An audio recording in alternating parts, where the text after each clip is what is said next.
It was supposed to be a breezy appearance, another quick stop on the promotional tour for Leanne Morgan's new comedy special.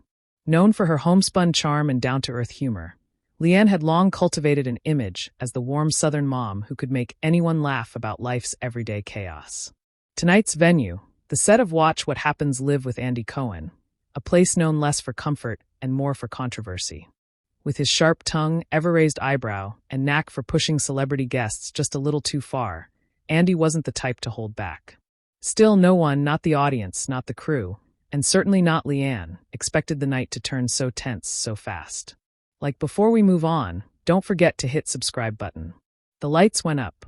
The intro music rolled, and there was Leanne stepping onto the stage in her signature pastel blazer, exuding warmth as always.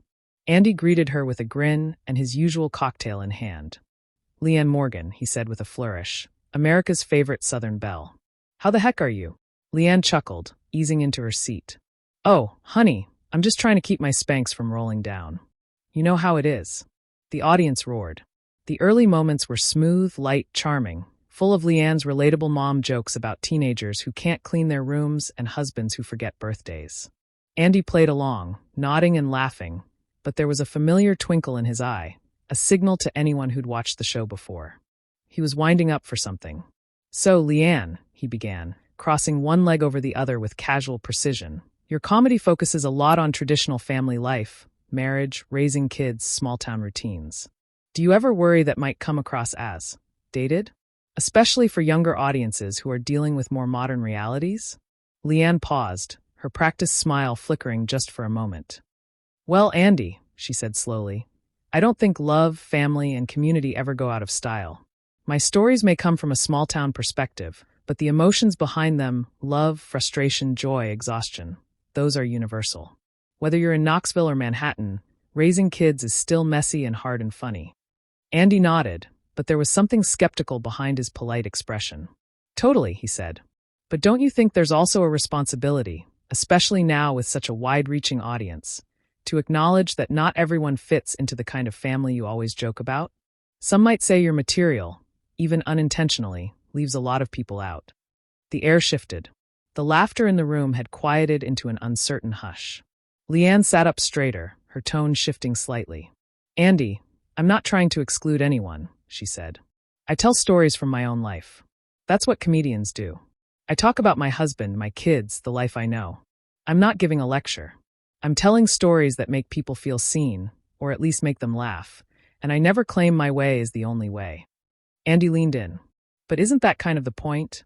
When someone with your reach tells only one kind of story over and over about traditional marriages, gender roles, the nuclear family, doesn't that even subtly suggest the right kind of life?" Leanne's eyes sharpened. Her usual twang softened into something firmer, less performative. "Andy," she said evenly, "I think you're making something political out of something very personal. Just because I tell stories about my own family doesn't mean I'm judging someone else's. I've never said anything about how other people should live." The studio was tense now. You could hear the shifting of bodies in the audience seats. Andy, never one to back down, continued. "Still, you've said in past interviews that you think traditional values are being lost. That's a pretty loaded phrase. Isn't that in itself a kind of statement about what you think is right and wrong?" Leanne's smile disappeared completely. Her voice dropped in volume, but gained in steel. "I said traditional values matter to me. That doesn't mean I'm attacking anyone else. There's a difference between sharing your values and pushing them on others." Andy blinked. The mood had shifted entirely from playful banter to something approaching confrontation. The show, known for its celebrity gossip and off-the-cuff games, had become something else. A cultural face-off between two very different worldviews. One built on inclusivity and challenging norms. The other rooted in comfort, tradition, and personal storytelling. But Leanne wasn't done. "You know, Andy," she said, folding her hands in her lap, "I think you've misunderstood why people come to my shows. They don't come because I preach at them. They come because I remind them that life, even in its messiest, most boring, most traditional moments, is still funny. And that's not a message. That's just my life." Andy tried to bring the mood back to neutral, tossing out a quip about Southern cooking. But the audience remained silent. Not angry, just stunned. They'd come expecting jokes, not sparks. But there was something undeniably real in the air now. Something raw. And the real fireworks were still to come. Andy Cohen was rarely rattled.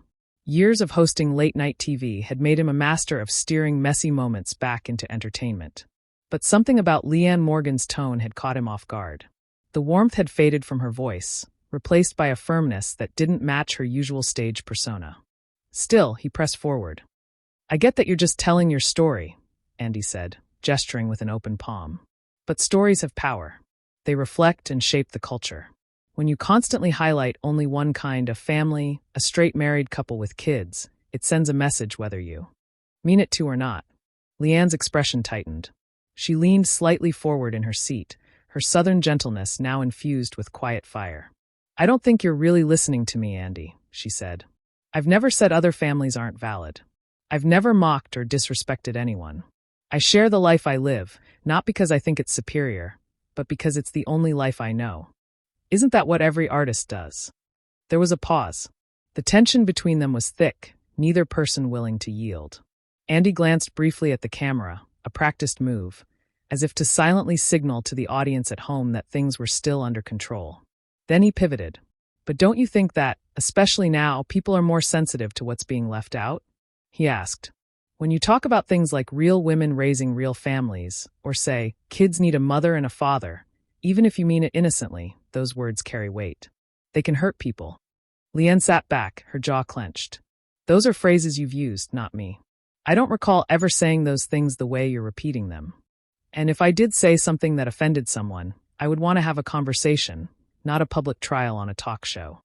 The studio audience, usually filled with whoops, claps, and giggles, was almost completely silent now. A few uneasy coughs, a shifting of feet. A camera operator subtly adjusted position, trying not to be noticed. Andy, sensing he might be losing the room, tried to pivot again. "Look, I'm not attacking you. I'm just asking questions. Isn't it fair to explore the responsibility that comes with influence?" Leanne shook her head. "Not when the questions come loaded with assumptions. You're acting like I'm running a political campaign. I'm a comedian, Andy. I talk about the things that make me laugh. My kids leaving their socks everywhere, my husband snoring, menopause making me forget where I parked. If someone finds themselves in my stories, great. If not, that's okay too. I'm not trying to represent everyone." Andy lifted his drink, took a quick sip, and exhaled. His smile returned, but it was thinner now, more performative. "So, you don't see yourself as a voice for traditional America?" Leanne didn't hesitate. "No, I see myself as a voice for my America. That's a big difference." Another ripple of silence spread across the room.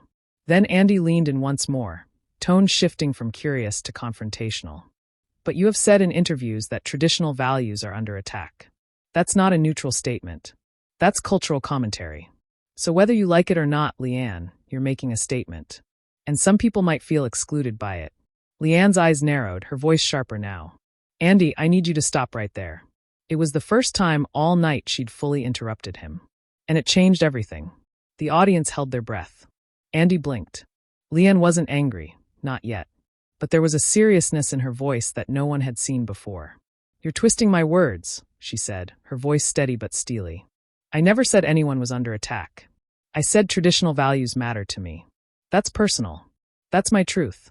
I'm allowed to love my life without it being a rejection of someone else's." Andy opened his mouth, but she raised a hand. Not rudely, but firmly enough that he stopped. "I've spent years building my comedy around connection, about reminding people that they're not alone in the chaos of everyday life. I talk about things that are funny and frustrating and real. If some people don't relate, that's fine. But I refuse to be turned into a symbol of exclusion just because I talk about my own family." Her voice rose slightly, but it didn't crack. It wasn't defensive. It was decisive. "You want to call that messaging? Fine, but it's not political. It's personal. And if you think telling a joke about my son leaving cereal bowls in the sink is some kind of ideological statement, then I think you're reading too much into the punchlines." For a few seconds, no one spoke. Even Andy seemed unsure how to respond. It wasn't the first time a guest had pushed back, but it might have been the first time someone like Leanne Morgan had pushed this hard, this publicly. And the moment wasn't over. Andy tried again, his tone quieter now. "But the world's changing, Leanne. And don't you think it's worth asking how comedy can evolve to reflect everyone? Not just one kind of story." Leanne looked directly at him. "Comedy's always evolving. But that doesn't mean I have to stop telling my story. It just means there's room for everyone's story. Mine included. A murmur of quiet agreement rippled through the audience. Not loud, not thunderous, but enough to shift the energy again. Andy leaned back in his chair. The smile he gave now wasn't the smooth host smile. It was smaller, more human. Fair point, he said. But the interview wasn't over, not by a long shot. The moment the cameras cut to commercial, silence lingered like smoke. A studio once filled with laughter now felt still and heavy. No one moved. No one cracked a joke. Leanne sat upright, hands in her lap, her face composed but unreadable. Andy leaned forward, lowering his voice. Hey, he said, trying for casual. I didn't mean for that to go sideways. Leanne didn't flinch. You didn't come at me, Andy, she said, voice even. You came for me. A makeup assistant rushed in to dab the shine off Andy's forehead, but Leanne waved off her own. Her eyes never left him. Andy gave a small, awkward nod. The cameras would be back soon. He'd have to shift gears. When the commercial break ended, Andy's voice was all charm again. We're back with Leanne Morgan, he said brightly. Leanne, I hear your husband recently mistook a leaf blower for a vacuum. She smiled politely. He tried to clean the garage, ended up blowing sawdust through the whole house. I told him if he wanted to make a mess, he could have just cooked dinner. The audience chuckled, but it was thin, not the full-hearted laughter from earlier. Something had broken. They made it through the segment, but it was just going through the motions now. A few more lines, a quick plug for her comedy special, and then the show's closing. Thanks to Leanne Morgan. Her special, What in the World, is streaming now, Andy announced with a practiced smile. We'll see you next time. The theme music swelled. The audience clapped. The lights dimmed. Leanne stood up. No small talk, no handshake. She turned and walked off the set. Andy watched her leave, eyebrows lifted slightly like he couldn't decide if he should be surprised or not. A producer came over to whisper something in his ear, but he barely nodded. His focus stayed on the spot she just vacated. Clips from the show hit the internet before the credits even finished rolling. A fan in the audience had recorded the moment she said, "I need you to stop right there," and posted it with the caption, "Leanne Morgan just ended Andy Cohen on live TV." The video exploded. Hundreds of thousands of views in under an hour. People weren't just watching. They were choosing sides. Some said Andy had pushed too hard. Others claimed Leanne had dodged real questions. One popular tweet read, "Andy Cohen is why comedians don't do interviews anymore. Everything has to be political." Another said, "Tired of rich white women hiding behind jokes. If your comedy excludes people, you're not funny. You're privileged." News outlets jumped on it by morning. Variety framed it as a heated exchange. BuzzFeed called it the most awkward TV moment of the year. Even mainstream shows started replaying the clip, each adding their own spin. Was this an ambush? A cultural reckoning? Or just two people talking past each other? Meanwhile, backstage after the show, Leanne sat alone in her dressing room, holding a cup of tea that had already gone cold. Her publicist stood just outside the door speaking in quick, urgent whispers with one of the producers. The air was tense, but not loud. Leanne wasn't crying. She wasn't fuming. She was thinking quiet still. The door creaked open. Her publicist slipped inside. "They're trying to calm things down," she said. "Andy's offering to apologize. They want to reframe it as a misunderstanding." Leanne raised an eyebrow. "Misunderstanding of what?" "I think they're worried about the optics." Leanne didn't answer. She sipped the tea anyway. Then came a knock. Andy stood in the doorway, alone, without cameras or crew. He looked different now. No grin, no gleam in his eye. Just tired. "Can I sit?" he asked. She nodded, not unkindly, but without warmth either. "I wasn't trying to twist your words," he said. "I thought we were having a real conversation." "It just got you didn't want a conversation," Leanne interrupted. "You wanted a moment. There's a difference." Andy sat back, not arguing. For once, he let the silence sit. "I talk about my life, Andy," she said. "That's all I've ever done. If people feel excluded by that, I don't know what to tell them. I've never said their lives were wrong. I've never mocked anyone else. I've just told the truth about mine." He nodded slowly. "I know. I get that now. I don't know if you do," she said. "But I hope you try." He didn't push it. He didn't offer a defense or a spin. Just sat there for a beat longer, then quietly stood and left the room. Alone again, Leanne finally let out a long breath. It wasn't anger or relief. It was just release. The kind that comes when you stop performing and start just being. The story wasn't over. If anything, it was only just beginning. But for now, for this moment, there was no script, no audience, just one woman in a bright dressing room quietly reclaiming her own voice. 3 days later, Leanne Morgan was still trending. Clips from the interview were everywhere. News shows replayed her calm but sharp rebuttal on a loop. Podcasts debated whether she was unfairly targeted or cleverly avoiding accountability. Online forums split like tectonic plates, some praising her composure, others calling her outdated. But Leanne wasn't watching any of it. She was home, back in Tennessee, the place she always returned to when the noise got too loud. Her phone buzzed constantly. Messages from old friends, fans, distant cousins she hadn't spoken to in years. Some sent prayers, others sent praise, and a few just wanted to make sure she was okay. She appreciated the kindness, but she didn't feel like talking. On the third morning, she sat on her front porch in her robe, a blanket around her legs, watching the sun rise over the trees. Her coffee had gone cold again. She wasn't thinking about punchlines. She was thinking about how quickly a story can stop being yours once it's handed to the world. A bluebird landed on the railing. She watched it for a long moment before finally picking up her phone and opening the Notes app. She started typing, not a statement, not a joke, just thoughts. Lines came out like driftwood, a little scattered, little broken, but still floating. You can tell a story about your life without it being an argument. You can believe in the value of your own world without trying to erase anyone else's. I never set out to be a spokesperson.